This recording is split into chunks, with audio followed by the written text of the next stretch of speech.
Hello, my lovely little moths. Welcome back to my channel.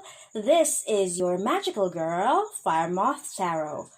At sa ating reading sa araw na ito, aalamin natin kung ano nga ba ang gustong sabihin sa iyo ng universe. Anong message ang pinaparating sa iyo? Ano ang kailangan mong marinig now na? At kung gusto mong malaman yan, just stick around till the end of this video. I will see you after the intro.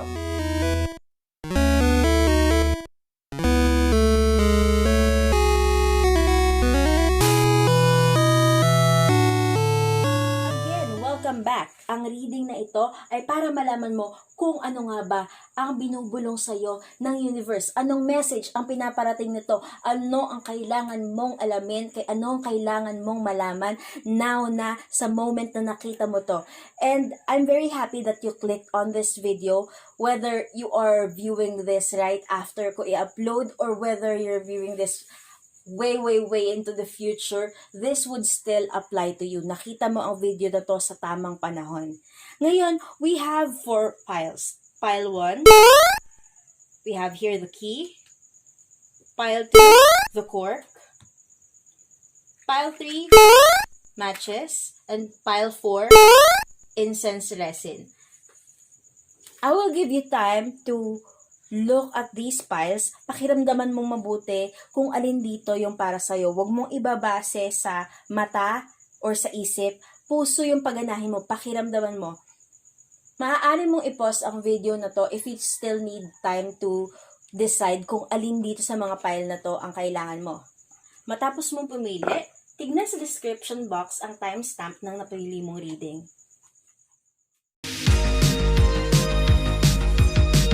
Hello Group 1! Kung pinili mo ang pile na to na mayroong susi or key, then this reading is for you. Lagay natin dito and let us see what are your cards. Okay, here are your cards. Let's focus first dun sa tarot cards mo. We have here the Fool, 9 of Swords, 6 of Pentacles reversed. What this is giving me is that you might have made some foolish decisions in the past. Meron ka mga bagay na ginawa or gagawin na pinagsisihan mo or pagsisisihan mo pa lang kasi hindi naging tama. Medyo naging padalos-dalos ka, kumbaga. And as a result, there's been a lot of self-doubt, there's depression, ang daming pag-iisip na sana ganito yung ginawa ko, sana ganon, sana ganyan.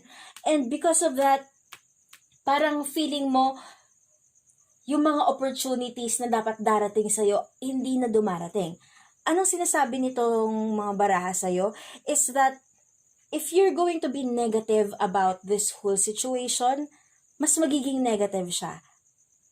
Sabi nga ni Barfcat, frown and the whole world frowns with you. If things are not working out your way right now, just try to get by. Alam mo yun, hindi naman kailangang sobrang maging positive mo kasi admittedly, things are bad right now. Or things are not ideal. Okay lang yun. Nangyayari yan. There are ups and downs. But what it's trying to say is that kahit na may ups and downs and you are currently down right now, kailangan lumaban ka pa rin, kahit papano. Hindi kailangan bonggang-bonggang lumalaban ka, kasi alam ko, napapagod ka na. Pero kailangan, you still make a move. Huwag mong hayaan yung sarili mo na mag-stagnate, na wala ka nalang gagawin. Just make a move. Kasi sabi nga rin ni Barkat, start every day with a hiss and get it over with. So even if hindi ka masaya sa nangyayari, even if minsan napipilitan ka nalang bumangon sa araw-araw, gawin mo pa rin, i-push mo pa rin. Kasi pagkatapos nitong araw na to, if this is the worst day of your life, for sure, yung susunod, it will be better. What else is it saying? It's also saying na you have to ground yourself. Kasi yun nga, there are a lot of negative emotions around you. And most of them, hindi naman pala para sa'yo. You're very empathic. There are people around you na merong mga mabibigat na dalahin. Tapos ikaw bilang empath ka, nararamdaman mo yon, binibit-bit mo yon. So minsan feeling mo, ikaw yung down na down. When you look at it from a different perspective, parang, teka, wait, hindi naman lahat ng to problema ko, problema to ng ibang tao. Bakit ako yung down? So you have to get grounded and minsan try to meditate, Kasi you're very, very sensitive eh. And what it's also telling you is that this is a time for transformation. Kasi sabi nga natin, since there are a lot of things going on right now, maraming mga pangit na nangyayari sa buhay mo, hindi yan dahil kailangang ma-down ka. Kailangan niya mangyari dahil kailangang ma-transform ka.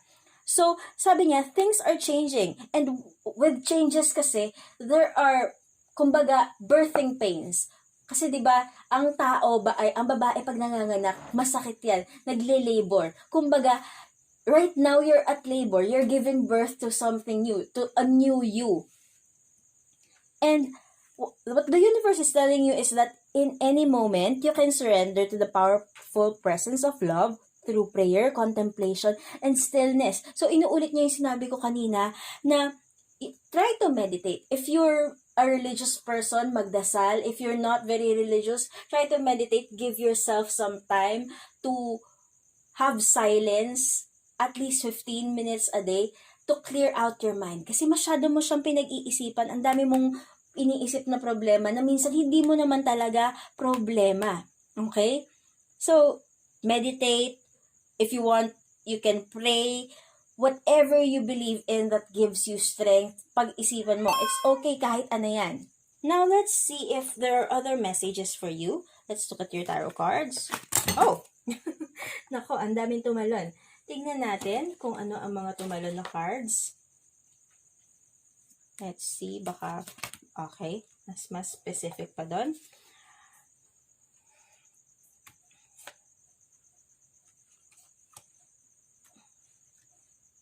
Okay, from what I can see here, you have 2 pentacle cards. One is 10 of Pentacles, 6 of Pentacles, and then the World. You also have 7 of Swords. Ang sinasabi niya dito, kasi medyo lumabas na si 6 of Pentacles kanina. Andito siya oh, pero nakabaliktad. This time, it's upright. It's telling you na kung ano yung hinihintay mo, it's just a delay. Kung may hinihintay kang swerte, darating din yung swerte na yan. If you're waiting for a raise sa trabaho or a break, it's gonna come to you eventually. You just have to wait. You have to ground yourself. You have to make sure na when it comes, you're ready for it. And it's also saying na, you know, things are not as bad as they seem. 10 of Pentacles, it's a very, very abundant card.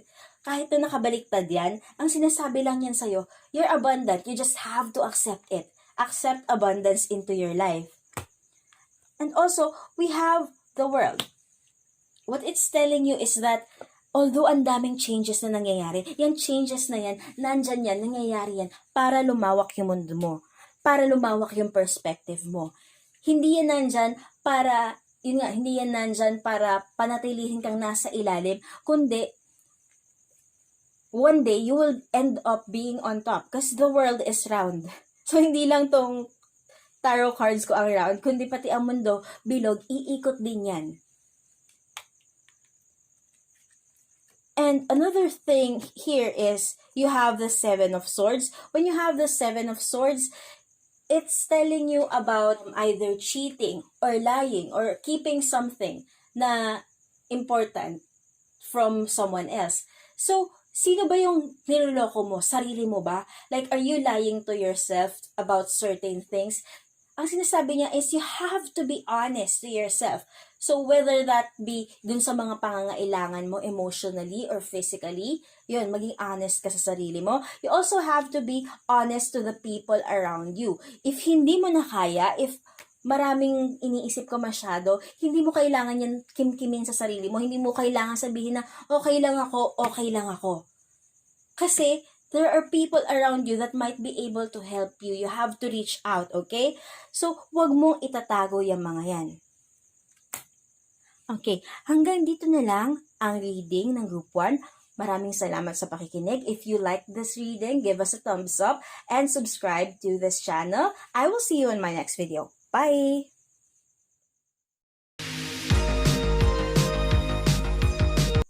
Okay, hello pile number 2.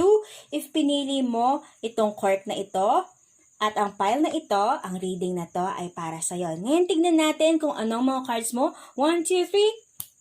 Okay, group number 2, here are your cards. So, most definitely, sa group number 2, there's something that you are trying to do, trying to achieve, you're trying to get to something, pero parang so far walang improvement, hindi ka makapunta dun sa gusto mong puntahan, or hindi mo ma-achieve yung gusto mong ma-achieve.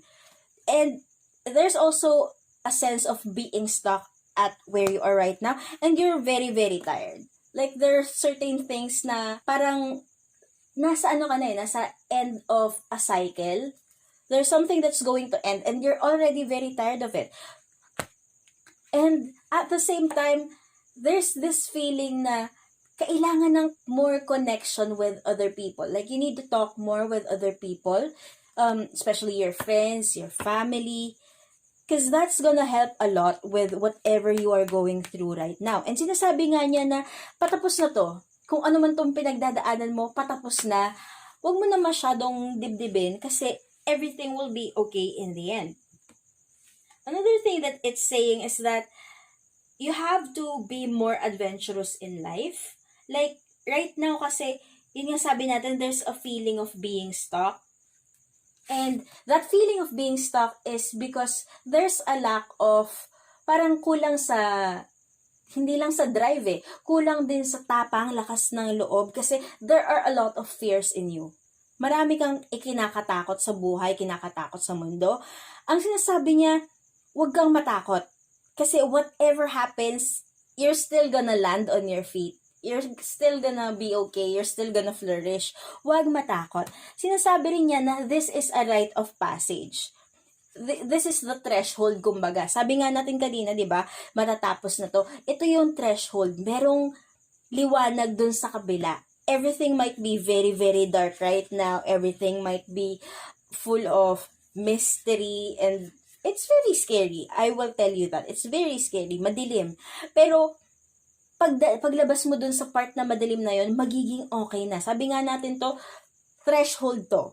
Rite of passage. Hindi ka makakapunta dun sa magandang lugar, dun sa meadow or parang ng maraming flowers, butterflies, and everything nice kung hindi mo pagdadaanan to. And it's telling you that you have a mission, okay? You're going through this because you have a mission to this world na kung ano man yung pinagdaanan mo dito, kaya mo pinagdadaanan yan kasi later on in life, that will be your ammunition. Yan yung makakatulong sa'yo para tumulong sa iba. And it's also asking you, what lights you up? Ano yung nagpapasaya sa'yo? Ano yung nagpapagaan ng buhay mo? Try to do more of those things. So, for example, if it's singing, painting, or talking to your friends, or whatever, try to do more of that. Kasi, if you're always alone, if you're not doing anything, wala talaga mangyayari. Parang titingin ka lang sa kawalan na parang feeling mo, wala kang magawa. Parang helpless ka. Pero you have to realize na although you feel like you're alone right now, you feel like wala kang magawa, out there are many like you. Kumbaga, hindi ka nag-iisa dyan sa journey mo na yan. We all have to go through our journeys alone, on our own, pero collectively, we're all going through this journey. And once you get through it, makikita mo na there's this big family of people na you can fall back on if hindi mo na kayanin. And it's also telling you that things are gonna get better, especially when it comes to the home. So you might be moving up to a different place, or there might be changes in the people na nakatira sa bahay nyo. Maaaring may aalis, may darating, maaari rin na there's gonna be a renovation, but whatever that change is, it's going to be better for you. And another thing that it's saying is that when I think I surrender more. Now, this can go two ways. The first one is that if mag-give up ka ngayon, if you give up on this certain thing that you need to do right now, it's like giving up on something that's bigger. But at the same time, if you surrender all these worries, papakawalan mo tong mga worries na to, hindi lang tong current worries yung mawawala. In the long run, you will realize na there's really nothing to worry about. You were worrying about nothing. So, tignan pa natin kung ano pa yung mga extra cards mo. If you have other message that might come through. There's at least one. Okay, let's look for some more. Okay, two.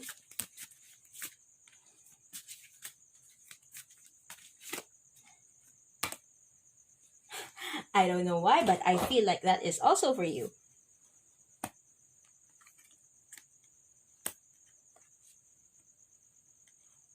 Okay, first things first. This is the Ace of Vessels or Ace of Cups. This represents mga bagong ideas, mga bagong hobbies, mga bagong pagmamahal, bagong pag-ibig. And what it's saying is that you're shying away from it. Okay? Paparating sa'yo itong mga bagay na to. Do not shy away from it. Huwag ka matakot. Inuulit niya yung sinabi nung kanina. Huwag ka matakot, you'll be fine. Okay? Huwag mong katakutan yung mga bagong bagay kasi in the end, it will be better for you. And it's also saying that, okay, you have the reverse 3 of swords, that yun nga, you're currently not in a good headspace or emotional place right now. But this thing is temporary. Hindi siya forever. Malapit na siyang matapos. Yun ang sinasabi niya. And we also have the Knight of Staves or Knight of Wands. Now, si Knight of Wands, it's an action card. It can represent a person, but in this reading, particular reading, I can feel that this is an action card. It's saying na you have to do something. Kasi nakabaliktad siya eh. You have to do something. Kasi kung hindi ka gagalaw, you're still gonna be stuck there. Whatever you choose to do, just do something. Huwag ka lang magstay sa lugar na yan na wala kang gagawin. You're just going to think about negative things. And that's not gonna be good for you. Another thing that I'm feeling is that this is for people who are currently in a sticky situation pagdating sa relationship. Yung iba sa inyo, merong relationship na hindi natuloy and naunsyami agad. I'm feeling that there is someone who's gonna come and hindi pa lang siya ready right now. Okay? Hindi pa lang siya ready. But definitely, there's this person that's coming. So, wag masyadong ma-stress because of this person na hindi natuloy. Okay? So, that is the end for this reading. If you like this reading, please give us a thumbs up and subscribe to our channel. I'll see you on my next video. Bye!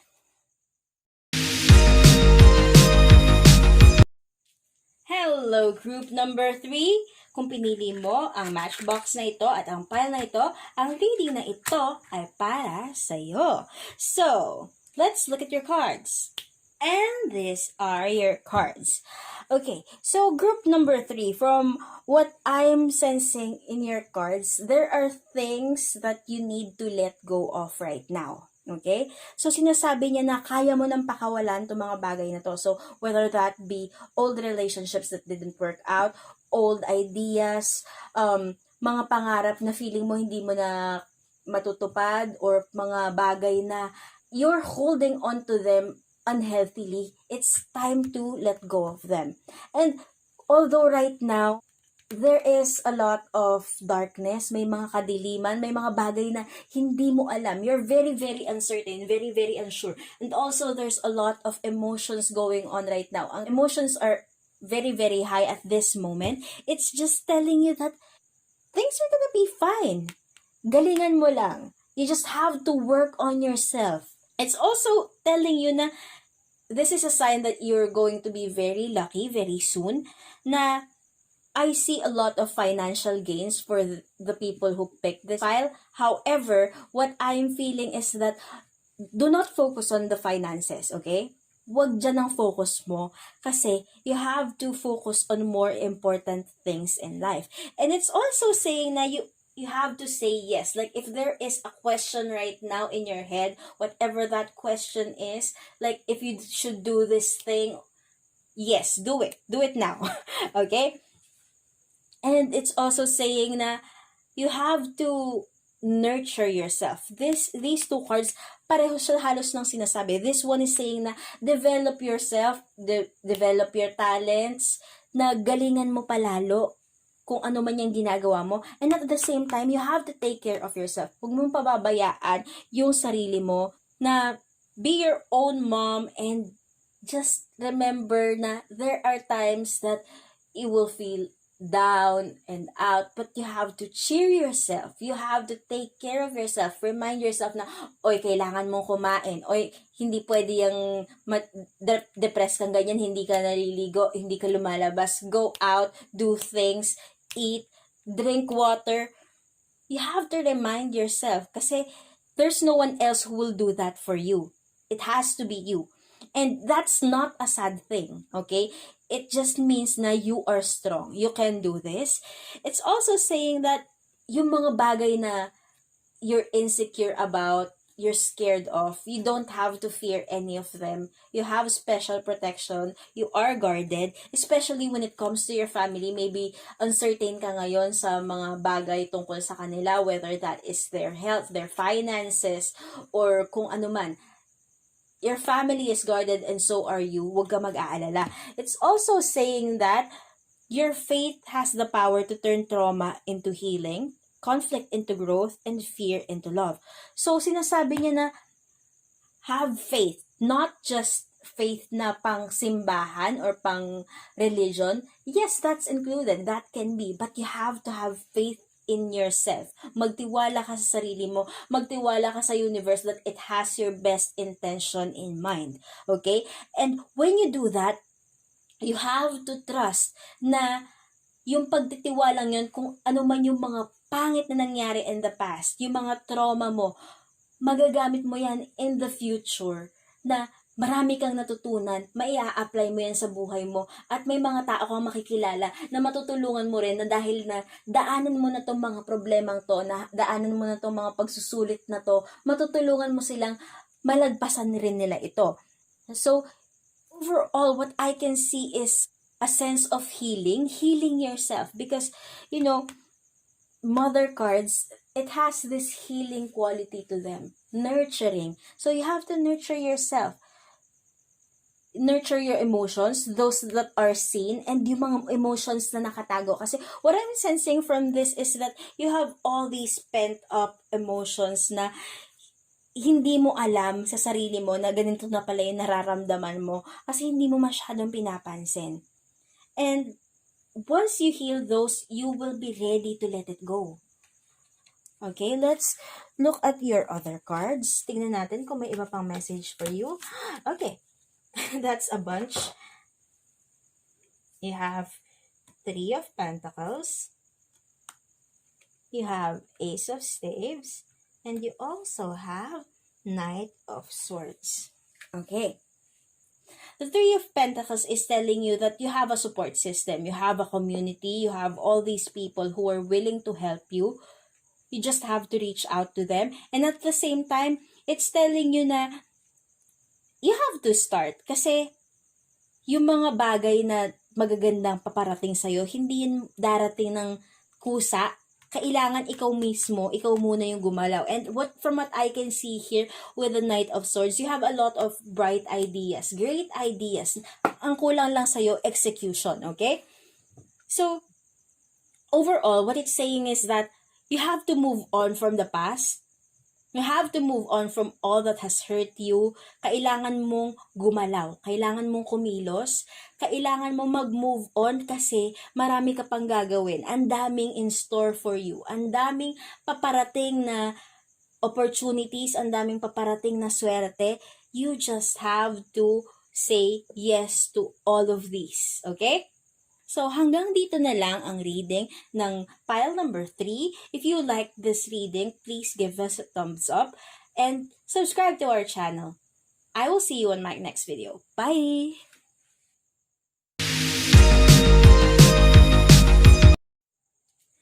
Hello! Sa mga pumili ng incense resin and this pile, this reading is for you. Now, let us look at the cards in your pile. Okay, Group number 4, definitely what I'm seeing from your pile is that you need to take a break.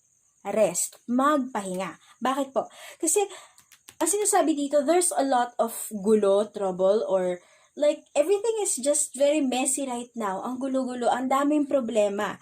And, you're feeling like, hindi ka swerte. Like, feeling mo minamalas ka. You're in a rut. But, what it's telling you is that, hindi siya malas. And at the same time, if you're feeling like hindi mo kaya to, it's saying na kaya mo. You have all the skills, all the abilities you need para malampasan kung ano man itong mga pinagdadaanan mo ngayon. And it's also saying na in the end, everything will turn out fine. You will be okay. So, sinasabi niya na it's okay if you don't do anything at all. Kasi ang nakikita ko sa'yo, puro ka trabaho, puro ka gawa, puro action. And there's not enough time to breathe. Hindi mo kailangang tapusin lahat ng bagay na to overnight. Okay?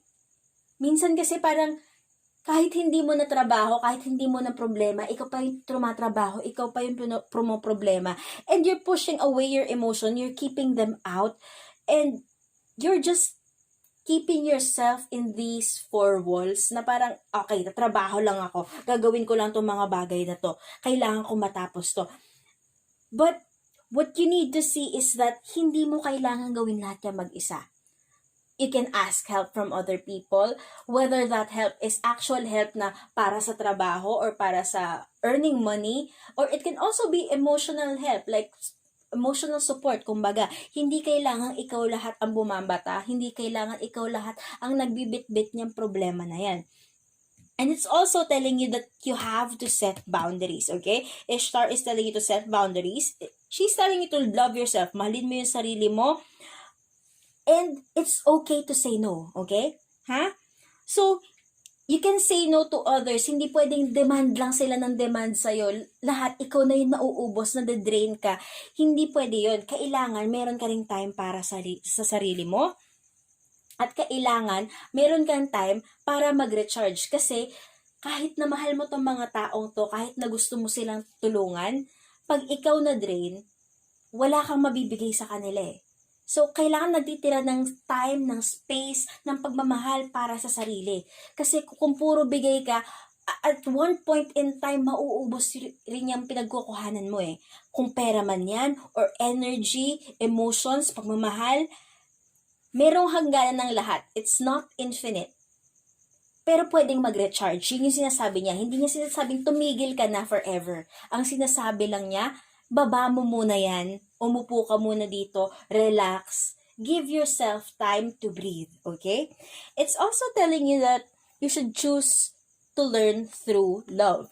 Now, when you do this, pag nagpahinga ka, you have to learn to love yourself. And you also have to express to these people na nagde-demand sa'yo ng all these things na you're not doing this just for yourself. You're also doing this para sa kanila dahil mahal mo sila. Na alam mong kapag tinuloy-tuloy mo to, pag nagdire-diretso ka, mababurn out ka, wala ring mangyayari para sa kanila. So, dahil mahal mo sila, kailangan mong bigyan ng panahon yung sarili mo, bigyan ng space yung sarili mo, para tuloy-tuloy ka pa rin makapagbigay, para tuloy-tuloy ka pa rin na pagmamahal sa kanila. Okay? Now, let's look if you have more cards.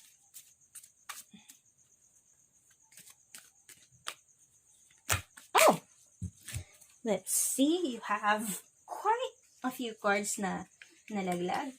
Let's look at them one by one. Okay. Okay, so it's telling you na there's gonna be some changes in your life. And these changes might be scary, nakakatakot yan. Pero huwag kang matatakot kasi these changes are welcoming new things. May mga bagong bagay na darating sa buhay mo and you just have to end this, whatever this is.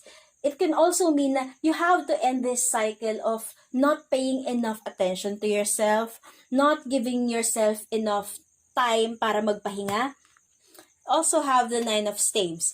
Now, 9 of Staves is telling you na, alam mo yon, hanggat hindi to natatapos, tong cycle na to, you're never going to be ready to move on to better things, okay?